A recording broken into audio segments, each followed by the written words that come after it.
Beware of the sour grapes response. What does it mean when somebody says sour grapes? The metaphor is about a fox. The fox looks up and sees some grapes, but the grapes are kind of high up there. So he jumps and he jumps and he jumps, but he can't quite reach the grapes. So he realizes he can't get the grapes. Now, in this metaphor, the fox has an ego, and the purpose of an ego is to make the person feel good, to feel superior if possible. Not superior in a blatant way, but in a very subtle way. So what are the possible responses of the fox in this situation? He wanted something, he tried to get it, but he couldn't get it. The fox could say to himself, wow, I really wanted those grapes, but I can't jump high enough to get those grapes. I am insufficient in my skills to get those grapes. That would make him feel bad. So he comes up with another response. He decides that he really didn't want the grapes in the first place. In fact, he looks at the grapes and says,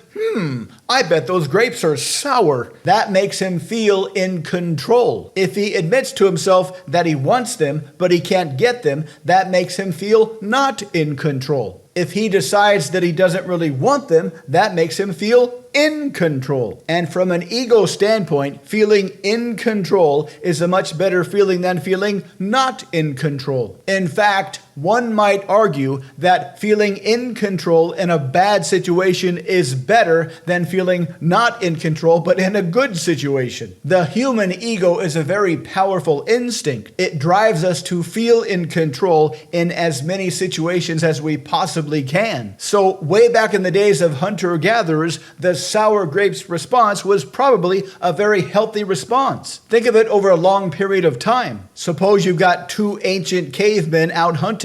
They both try and get something and they both fail. One guy has the sour grapes response and decides he didn't really want that thing. The other guy doesn't have the sour grapes response. This guy feels in control and his ego is intact. This guy doesn't feel in control and his ego is damaged slightly, which may make this guy less likely to go after stuff in the future. In the ancient and very harsh world of hunters and gatherers, having a strong ego and a strong belief in your abilities was absolutely critical. So it's not that difficult to see how the sour grapes instinct or response would help to maintain ego integrity. It's also important to remember that back in those days, everybody was always hungry. Everybody was more or less forced by their environment to always be looking for something to eat. And when you're always looking for something to eat, having a strong ego and a belief in your abilities was much better than having a weak ego and a doubt in your abilities. But today it's much different. There are no external forces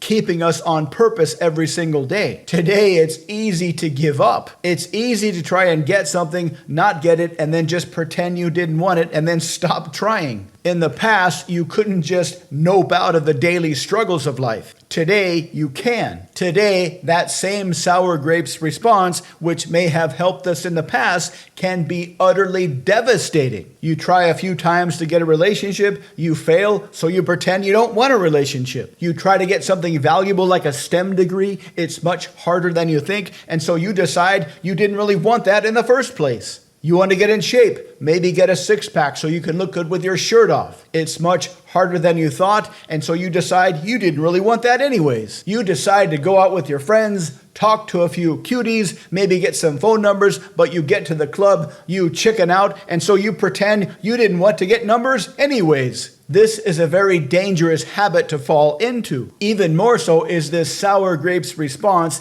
operates and lives at the subconscious level. So you really do believe that you didn't really want that thing that you used to want. How can you counter this? Spend some time carefully thinking about the thing that you are going after. Whatever it is, a relationship, a six-pack, a degree, put a lot of rational thought into why you want that thing and write those answers down. Come up with a lot of reasons written down why you want that thing. Build up a big picture of it in your mind before you go after it. And before you start to go after it, make a deal with yourself that you won't give up because it's harder than you think. Write down a few anti-sour grape statements. I hereby promise to myself that I will not quit, even if it becomes far more difficult than I originally thought. And start going after that thing much, much more slowly than you think you need to. Sour grapes only tends to pop up when things become much more difficult than you originally had thought. Start slowly, progress slowly, and build momentum.